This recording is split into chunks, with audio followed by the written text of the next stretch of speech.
My girlfriend thinks that she becomes a demon when she sleeps. A literal demon, as in possession. I didn't believe her until I saw it. Here's what happened. Subscribe to Am I the Jerk on YouTube and hit the bell to turn on notifications. Before we jump in, just want to let you know this is a spooky story. My girlfriend talks in her sleep. She's been saying the most horrible things recently, but I'm infatuated with her. Utterly infatuated. And it wasn't at a healthy level. Far from it. I would think about her every moment she was away. I would sometimes sit on my couch and just stare at my phone waiting for her to text. I'd tell myself, don't contact her. Don't. It will come off as too strong. But then I'd still find myself clicking her name on my contact list before my inner voice would continue. You don't want her to know how desperately smitten you are with her. It's unattractive. It will scare her off. No. You must wait for her to call you this time, but it was excruciating and exhausting, almost unbearable. I once heard that the ancient Greeks believed that falling madly and irrationally in love with someone was a curse that you would wish upon your enemies. I could never understand what they meant. After all, isn't falling head over heels in love the ultimate goal nowadays? But now that it's happened to me, I have to say, the ancient Greeks were right. This is a curse. I was barely in control of myself, almost as though my infatuation with her had possessed me. The two of us were in the phase where we were being frisky together, but still in the dating phase. We were at the make or break era of a blossoming relationship where we'd either have the talk and formally be in a relationship, or we would slowly start to drift apart. The latter of which I don't think I would be able to cope with. Honestly, I wouldn't be able to. Almost everything about her captivated me. The way she held her hand over her mouth when she laughed, how she'd caress the pendant of her necklace when she was frightened, how she'd twirl her hair in her finger when she was excited, all of it. Her smell, her smile, her eyes. Yeah, I know, it probably makes you sick hearing about it. I feel the same way. I was never the hopeless romantic type, but now I can't stop fantasizing about her. I'd think about us doing the long 3-hour hike up to that magnificent view from one of our first dates, to that first kiss, as we overlook the lights of the city. But this time, I'd get down on one knee, bring out the ring, and, well, you know what would happen next. Alright, fine, I'll stop. Yes, this is a girl that I'd only been casually dating for a couple of months. I shouldn't be thinking about proposing yet. I know that. I'm just barely able to control myself any longer. I feel as though I'm losing power over the decisions I make. And that brings me to why I'm here, writing this out at the moment. It started with the very first real thing that troubled me about her. We'd never actually spent a night together. No matter how late she was over, once either of us showed signs of being tired, she'd up and leave.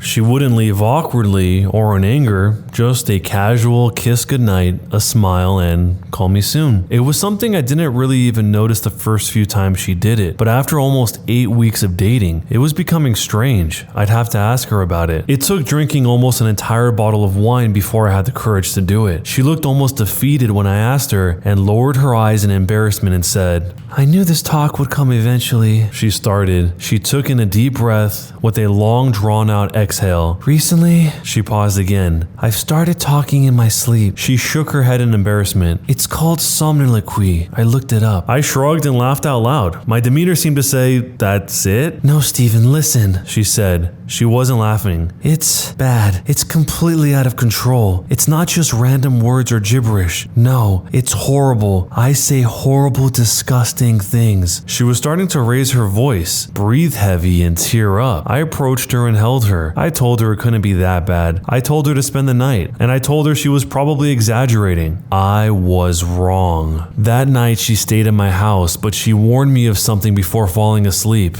"Whatever you do, don't wake me up. It makes me really scared and disoriented if that happens. And don't respond to me. Just ignore it." I nodded and agreed. "If it becomes too much," she continued, "just leave the room and sleep on the couch. I won't mind." I told her not to worry about it. I told her it wouldn't be a big deal. I told her I wouldn't leave to the couch. I'd stay beside her in the bed. But I was wrong. I couldn't even last one night. We both fell asleep without incident. I don't know how many hours passed, but I woke up in the dark with a sensation that someone was watching me. And then I remembered she was with me. She was actually spending the night. I smiled. But then I noticed the shadowy outline of her sitting up on the bed. She was looking down at me, staring. It creeped me out. I'll admit it. Her posture was entirely different. It was though she wasn't even her at all. Then she spoke. It wasn't her voice that I heard. It was much lower and gravelly, like something out of a horror movie. I'll chew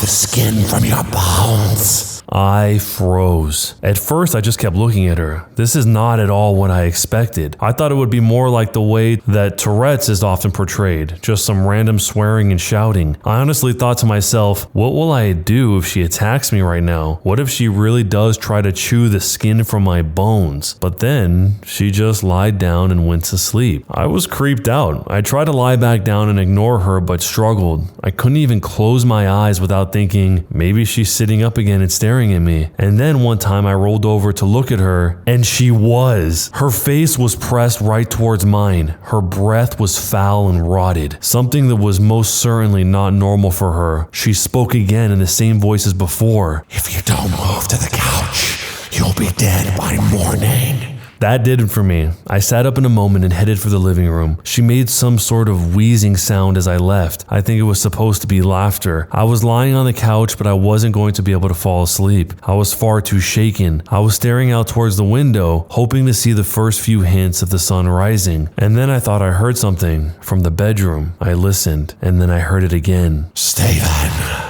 It was that same low and gravelly voice. It sounded like a witch. I tried to ignore it at first, but then it continued. Stay then. Still, I said nothing. I know you can hear me, Stephen. You're awake now. Why don't you come back into the bedroom? The voice barely sounded human. Or maybe you'd prefer if I come to you. I still didn't say anything. I was told not to, but I listened. If I heard her start walking towards the bedroom door, I'm not even joking, I would have run right out of the apartment. But she had asked me not to respond to her in her sleep talking, so I didn't. And then I heard her once more. Sorry if this spoils your plans. She began laughing. The two of you were supposed to walk that trail again. She started. I wasn't even remotely prepared for what she'd say next. You'd both be so tired when you'd reach the top. You'd look over the city, then you'll get down on one knee and bring out the ring. She began laughing. And that's when I realized this wasn't just a problem with sleep talking. It was something much more, something supernatural. I had never told anyone about my proposal fantasy. There was simply no way she could have known about any of it. This was no longer about merely talking in one sleep. This was about possession. I can't go back into the bedroom. I have no idea what would happen if I did. Instead, I'm going to wait it out, holding up in my living room until the sun rises. I have a couple more hours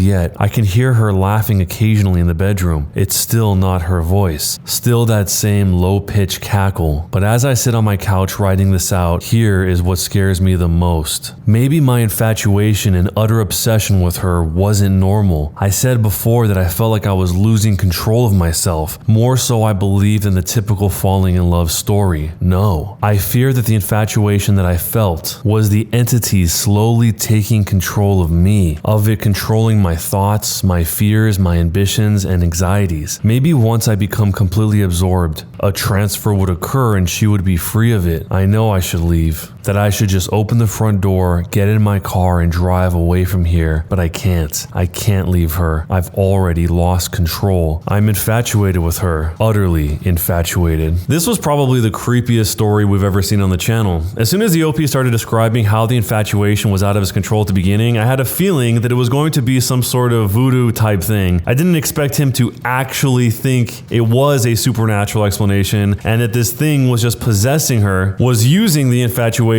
to transfer over to him. I guess transfer itself over to him. If I was in this situation and I saw this happening, I just would have left right away. But I guess that's the whole issue, because he wanted to do that, but he was still held captive by his infatuation for her, even when he was terrified of her. I wish we got to see what happened after this, if they had an awkward conversation about what happened that night, and if he still planned to stick around with her even though he has this issue. issue. I'm guessing he will because he can't help but want to be with her. Before I forget to mention, we're actually looking for someone to help us work on some scary videos like this one. So if you have video making experience and you'd like to work on videos like this with us, there's a link down below where you can send us your previous work. This wouldn't be for Am I the Jerk, it would be for a new project. But going back to the story, if you found out this was happening to your girlfriend and you just discovered it happening, would you continue to be with her? What would you do in the situation? A situation where you actually think your girlfriend is possessed by a demon? Let me know down below. I got a fridge lockbox and it's destroying my relationship. Some background. I'm a 25-year-old female and my 28-year-old boyfriend and I have been together for 5 years. We've lived together for 3. Our relationship was great, truly. We have a joint account and contribute to it monthly to handle joint expenses, rents, groceries, etc. Everything else is split. My boyfriend is 6'3" and 200 pounds and works out daily. He eats a lot to keep up his caloric intake, which is fine except for one issue. We buy snacks and he always eats my half before I can even get to it. Normal food and ingredients he's fine with, but if it's quickly accessible, I'll never get any. We argue. He apologizes, rinse and repeat. This is literally the only bad thing he's done. Seriously, in all other aspects of our relationship, he's respectful and considerate. Snacks are where all bets are off. Anyways, last week I lost it after he finished an expensive cheese we had gotten that I was really looking forward to eating. It was all gone after an hour. I lost it. I didn't speak to him for a day and ended up ordering a fridge lockbox. After our next snack run a couple days later, I divided each snack in half and locked mine in the lockbox in the fridge. From his reaction, you would think that I was murdering puppies. He said it was disrespectful and controlling, and how dare I keep the food that he paid for from him. When I reminded him my money went into it too, he screamed that he didn't give a care and then left. He slammed the door so hard a picture fell off the wall and broke. He didn't come back until the next day. But that was the change for work and left immediately. He came home late and went straight to the guest room. 4 days of this. I broke last night and I asked him to please talk about it, and he said that he had nothing to say to me until I got rid of the lockbox. Honestly, I'm completely appalled at his reaction, and I'm genuinely worried that he may be on substances or having a mental break or something. This is the most irrationally I've ever seen a grown man react. He's ignored me only to randomly ask if I've gotten rid of the lockbox. I am not getting rid of the lockbox. We're supposed to renew our lease next week. I'm considering cutting my losses and just leaving. Is this relationship even worth salvaging? Is there anything I can do to solve this? He is refusing to communicate unless I get rid of the lockbox, which is not happening. Update from the future. Hey guys, I don't know if anyone wanted an update, but here it is. A lot happened. My boyfriend kept staying out late and refusing to talk. So I tried to talk to my boyfriend about the lockbox again. And I mentioned that I didn't think the lockbox was the real issue, but he was a brick wall. He insisted that it's abusive and controlling to deny him food. I kept pushing, asking if he was on substances or cheating. I said him flipping out over something so small and staying out at all hours was very suspicious. I said that I thought he was using the lockbox as an excuse to be out of the house doing something bad. Me saying that unleashed an hours-long screaming tantrum that ultimately resulted in him throwing my MacBook against the wall, shattering it. Honestly, I really thought he was gonna hurt me. So yeah, I called my dad, who called the cops. I don't want to get too into the legality of it, but I'm pressing charges for destruction of property. It was a $2,500 laptop. My dad and godfather got me moved out yesterday, and now I'm looking for a new place. I don't have a lot except for clothes, a couple of kitchen appliances. I left the lockbox, but took my snacks with me because F him. I left it locked too. My now ex-boyfriend has been spamming me. I'd block him, but I feel like I need this for evidence in case his behavior escalates. I texted him the first night that we are done, took our photos down, everything. He began ranting at me. Here are some gems. Raging about how I still didn't get rid of the lockbox, asking for stuff he gifted me back, telling me I owe him money and rent for his new place, that I owe him a new car. I have no idea why he would say this. I have never even driven his current car, and that my MacBook was old and worthless and he wouldn't pay for a new one. I bought it last year brand new. After about an hour, I guess he realized that we actually were broken up and that he couldn't talk me down anymore. Then came the paragraphs about how he was gonna marry me, he loves me, he wants to be better for me, that I can keep the gifts and he'll buy me a better MacBook. He freaked out over seeing I took our pictures down from social media. He then started sending me screenshots of his Google searches of engagement engagement rings and telling me to just pick one. He also sent a couple voice messages of him just sobbing. Any respect I had for him as a person is just completely gone. I want nothing to do with this man. I don't care if he's having a breakdown or on something. He's not my problem. I screenshotted his messages and forwarded them to his mother. She can deal with her son. That's the most I'll ever do for him again. As for me, I'll be okay. I have some savings, so taking on full rent for a place as well as a deposit and fees won't be too much. This has been a weird week. I feel like I should be sad, but like I said, I lost all respect and I don't even feel anything but disdain for him. My parents have been buying me my favorite comfort snacks and being super supportive. They're gently pushing for therapy, and I think that that's probably a good idea. I'll start my search once I'm settled into a new place. But to you, was I the jerk in the first place for getting a fridge lockbox that led to all of this? I don't think that the OP is in the wrong here at all. I think she saw bizarre behavior, stuck up for herself, and handled it the best way she knew how to. I think that part is more straightforward. The part that's not so straightforward is what exactly about this lockbox made him so upset. Was it the perceived disrespect of being treated like a child? Because if that's the case, maybe he felt that, but he couldn't articulate that for some reason. Or maybe it wasn't that. Maybe it had something to do even more specific in his childhood. Maybe he was in a family situation where he wasn't able to have food that he accessed and he thought he got over that as an adult, and now this reminds him of that and he doesn't even realize it. I mean, there can be so many possible explanations as to what is really the root of him behaving this way. The OP seems to think that he was on substances or cheating. I don't really see that connection at all, but anything is possible since we don't really have any more information to go off of. I really do think that a lot of times people have the most emotional reactions to things that have to do with food. I mean, there's a reason we use the term comfort food, and there's a reason why cultures all over the world are intimately intertwined with food. It's almost like it's one and the same for some cultures. There's something about people's relationship to food that goes deeper than a lot of other things for some reason. I mean, there's even people that as kids, if they only had a very small amount of time to eat or also would have their food taken away, they just learn to eat extremely fast. They don't enjoy the food, they don't even taste the food, they just shove it down as fast as they can. And as adults, some people are never able to change those eating habits. It's a complicated subject. None of it justifies him throwing her MacBook at the wall. That is just nuts. But let me know what your theory is down below about this whole fridge lockbox situation and what might be the cause of it at the root. And of course, a jerk or not a jerk, and why. Am I the jerk for going home after I overheard my husband say that he didn't want to bring me with him to his family vacation? My husband goes on annual vacations with his family. I'm on okay terms with them, but since we've only been married for a short time and I don't see his family much, we still have that barrier that keeps us from being completely comfortable around each other. His family arranged for the vacation last week. I, out of curiosity, asked if I could come. My husband felt hesitant, but I told him it'd be a great opportunity to get to know his family better. He agreed to take me, and his family were surprised to see me, but still welcomed me. On the third day of vacation, his dad, mom, brothers, and spouses were all sitting at a table outside talking while I was preparing a fruit salad. As I was making my way back, I overheard my mother-in-law say, "Did she really have nowhere else to spend the weekend?" At first, I had no idea who she was talking about, so I kept on walking, but stopped once I overheard my husband say, "I know, and I didn't want to bring her with me because what was I supposed to do? You know how pushy she can get." I instantly figured it was about me. I felt so shaken up to the point where I almost dropped the salad. This whole time I was there, I cleaned, I cooked, I looked after the kids, and this is how they think of me? An inconvenience to them? I quietly booked a ticket and went home on the first plane. He called and texted, but I didn't respond to anything other than let him know that I was home. He got back and went off on me, saying what I did was disrespectful and juvenile. I told him I overheard the conversation he had with his mom, but he said that I was wrong for eavesdropping and that his family will warm up to me on their terms, so I should stop pushing to be around when they don't feel comfortable with it. Basically saying it was my fault for coming along in the first place. He said that going home how I did made him and his family disappointed and gave them a really bad impression about me. I think that I might have messed this up and somewhat ruined it for them as well. Am I the jerk? No, you're not the jerk. The husband just seems spineless. If he didn't want you to go on that trip, he should have said, "I don't want you to go on this trip." And if he wanted to explain it, he could have explained it. He could have said, "This is between me and my family," and then they could have had that conversation if that was something they wanted to do or not. But this guy is just playing both sides. He's trying to put on the fake smile to the wife and then trying to appease his family at the same time. It's just two-faced. two-faced. And the last people you want to be two-faced to in life are the people you care about the most, your family, and in this case, your wife. But let me know how you see the situation down below, and jerk or not a jerk, and why. When you subscribe, make sure to hit the bell to turn on notifications. To finish listening to all the stories in this series, use the playlist at the top of the description. And next time you live stream, use the cream of the crop music. Search for Cream of the Stream on Spotify or whatever music platform you use for copyright-free music to use for your stream. It's free. Cream of the Stream. Either way, thanks a lot for listening. I'll see you guys next time.